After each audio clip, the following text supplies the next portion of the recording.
Falcha Witches. I'm Temperance from All in Witchcraft, and thank you so much for joining me here today.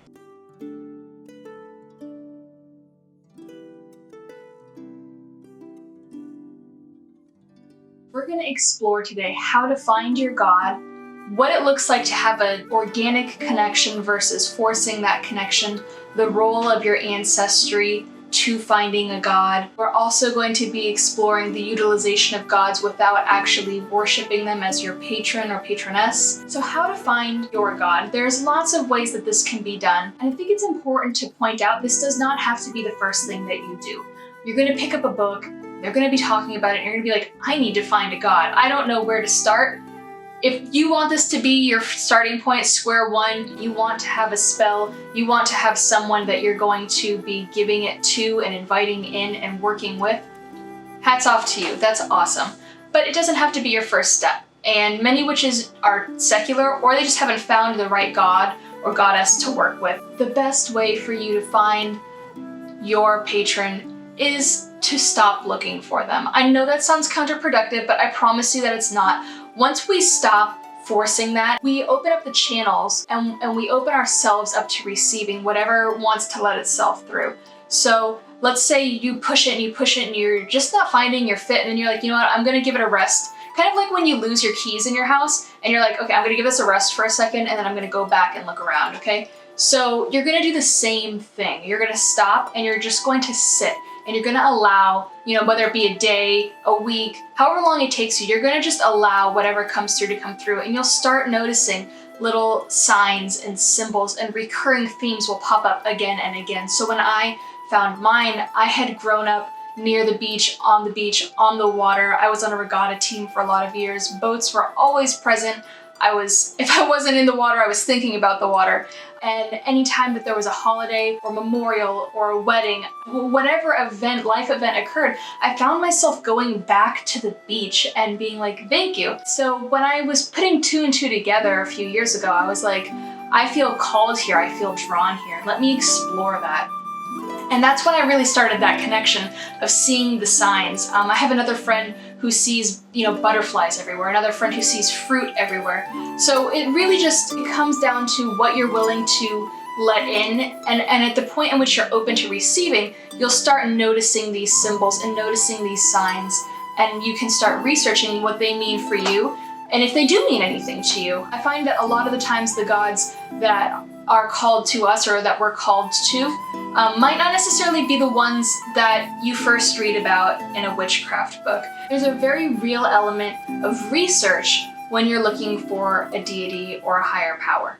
And what I mean by that is when we start doing our kind of field work, we've talked about signs and symbols, and you're like, okay, I'm seeing, ravens everywhere. I'm seeing ravens, and I live in a place where there normally aren't ravens. Are these crows? Are these just big black birds? What's going on here? At that point, when you're doing your research, it's very important to read the whole mythology of the god that you're working with. So I recommend, and I'm going to bring it up here because it's very easy. A lot of people fall into the Celtic pantheon or some form of Greek or Roman or Germanic Norse. Those are kind of like the big ones that people fall into. They are by no means the only ones that you can fall into. You can fall into tons of other indigenous umbrellas. You can fall into African umbrellas. You can fall into all sorts of Asian, cool Asian umbrellas. I think a lot of people, when they first start out, they end up with Celtic or Germanic gods, or even, Greek and Roman, because a lot of Wiccan books reference those gods, but they are by no means the only gods that are out there. But it's pretty easy to talk about, and so I'm going to, because I worship an Irish god. So I think that when you're starting your research, it's important to take in those symbols, learn about the gods, learn about the various gods, and learn about the mythology. I think a lot of people are drawn to the Morgan, the 3-in-1, and I can't recommend this book enough, by Courtney Weber, the Morgan, and it's all about her as a goddess, and I think it's very important. I also think that when you're entering into a culture that's not yours and you're not familiar with, you need to make a connection to that culture. And I'm not by any means saying to appropriate that culture, but in order to work with that God, you need to understand the background of the God. So for example, if you want to, work with a Celtic god, I have this book too, Celtic Mythology and Religion. This is a textbook by the Lost Library. The author is A. McVeigh. I got it when I was up in Cambridge, just kind of fucking around one day. And I saw it on the shelf. It was like $3, and you run outside Harvard. You're like, oh, what am I gonna get into? So this is what I got into. I think it's so important to have a full scope of research, because without that full scope of research, we don't really understand the higher power that we're working with. We only vacuum seal ourselves to the parts of their personality that we connect with, but they're such a dimensional being. And if we don't allow ourselves to experience those dimensions, we're not going to get the most out of our relationship with them. And that's what it is, it's a relationship. It goes both ways. So when you connect to that God, it's not just that you asking that God for something and that God giving it to you. It's a connection, it's a back and forth, it's a talking, it's a release, it's a offering, it's all these great things. It's important when you're first learning about these gods and goddesses, and any higher power really, to not force the connection. So when I very first started, and I was going through my conversion, because I've been practicing witchcraft since 2001, but I was not a pagan in 2001. I didn't become a pagan until quite later. And at first I was like, okay, I'm gonna have this connection to these gods because these are the ones that are in the book, and if I'm using the book as a reference, these are what I have to go off of. And I didn't know any other pagans at the time because my family practices Catholic folk magic, so I didn't have a pagan reference. And it was very important. What I learned, and I can't stress this enough, is that we can't force the connections with these gods. If they don't want to work with us, they're not going to work with us. And trying to fit our square peg into their circle hole is not going to work. There is a god or goddess out there that wants to work with you, that's waiting for you, that's waiting for the right time to present themselves to you, where you're going to be open to receiving them and ready to work with them. Because even though sometimes we might be open to receiving them, we might not have reached a level where we're ready to work with them. So maybe you've started your research and you are really excited and you're learning about all these awesome higher powers and beings that you can call on, but you're not finding your connection. You're not sure where to go. It's really big. It's really, really big. There's so many of them. And you're like, what the fuck, Temperance? You said search for quails, and I searched for quails, and the only thing coming up is Quail Man. Take a deep breath. We're gonna work through this. I think the first place to start searching, if you don't really know where to go, is within your own culture. So some of the easiest ways to do this is to just ask your family. Even if you're in the broom closet, this is totally secular. It doesn't even have to be witchcraft related. You can be like, hey mom, I'm making a fucking family tree. Okay, maybe you'd be like, hey mom, I'm making a family tree.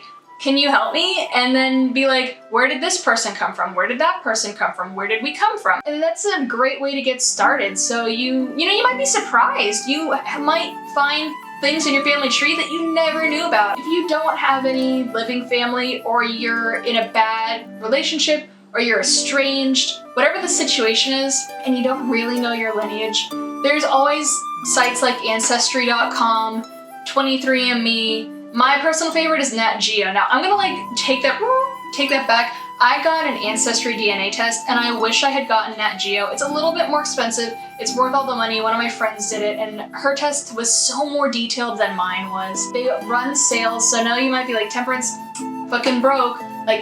I get it, I'm in college, I get that. They do run sales every year around Black Friday. Sometimes it's half off of the test, sometimes it's buy one test, get one free. So if it's a buy one, get one free, just split it with a friend of yours and have them Venmo you the money, whatever it is. I think that's a great way to begin that. And if you can't afford a DNA test, Ancestry.com offers a free trial to their service, to their platform. And as long as you know your name and your mom and dad's names and maybe some of your grandparents, you can start to build that tree without even taking the DNA test. So maybe you're like, okay, Temperance, those are all cool options, but I'm adopted, closed adoption, have no way. I'm sorry, the only thing that you're gonna be left with is a DNA test. And if that's not in the cards for you right now, it's totally fine. Fall back on looking for those signs and symbols. Do your research, learn mythology. And I can't stress that enough. Learn mythology. Don't just Google Greek gods, Roman gods. Like, don't just Google that. Google Irish mythology, Greek mythology, Scandinavian mythology, and read about these wonderful, immersive worlds that these cultures have created and their gods and the stories of these gods, like these powerful beings. Read and learn about who they are, what they've done, and you kind of get a better sense if you want to work with them or not. I think it's important to kind of pause there and talk about the utilization of gods and goddesses in witchcraft in a more secular way. So if you are watching this video and you're like, I'm looking for my god, I'm not sure, you can still work with them. You don't have to have them as your patron to work with that specific god. So what I mean by that is you might find a spell that calls on Persephone. That's a very easy example because there's lots of them out there. You might find this and you might be like, okay, I don't work with her, and like, should I make her my goddess or one of my goddesses? You don't have to. You don't have to. You can forge that relationship, like a working relationship. Like if you're at work and you have to call like you do some paperwork shit and your computer breaks, you call IT and they come help you, but you don't become IT. So in the same way, you can work with these gods in a more secular way by recognizing them, respecting them, giving them an offering, you know, kind of making that working professional relationship with them, but keeping in mind to yourself. And you know, you can even be honest with them, like, I don't think that this is a relationship where I'm going to be worshiping you and offering to you and doing this, but I would like to work with you. I would like to build this relationship on a working level. And most of the time I find they're pretty receptive to that. I think it's something that you can do, and I think it's something that's under talked about. It's like, oh, I gotta find my god, I have to find my god. Relax, like chill out. You can totally find your god when it's time, but that doesn't make it time right now. There are tons of other ways that you can work with gods and goddesses and do your spell work. If you're not, like, let's say you're like, you know what, I don't feel comfortable calling on a god that I know I'm not gonna worship. You have other options. You can call on your guides, you can call on your ancestors, and that's something you don't need a DNA test for. You know, they're not on this plane anymore. They're not here physically with us. So you can call on them and ask them to aid you in your spell work, in what you're manifesting, walk with you, be with you, and you can kind of really fill the gap there. I mean, that's what I did for lots and lots of years, is I worked really heavily just with what I viewed as kind of like my guides, or like some people call it spirit, like my guides, and I worked really heavily with my ancestors because, you know, our ancestors don't have to be some far off people. Some people are like, I'm uncomfortable working with my ancestors because I don't know if they were good people and I don't really want to work with that. So to me, both of my parents have already passed away. So when I say I'm working with my ancestors, I'm really calling on an immediate link. I'm calling on the literal next link in my chain, my parents, my grandparents too. I'm not calling some five generations back. I'm calling right here, right immediate. You get to choose which ones you work with. So for me, and how I found my god, a few years ago, like going back to my beach story, one of my friends was like, oh, you have to watch this movie. And I was like, I thought I watched this movie. I don't watch movies, but I was like, okay, let me watch it. It's called Song of the Sea. I highly recommend it. It's an amazing Irish children's film. Love it to death.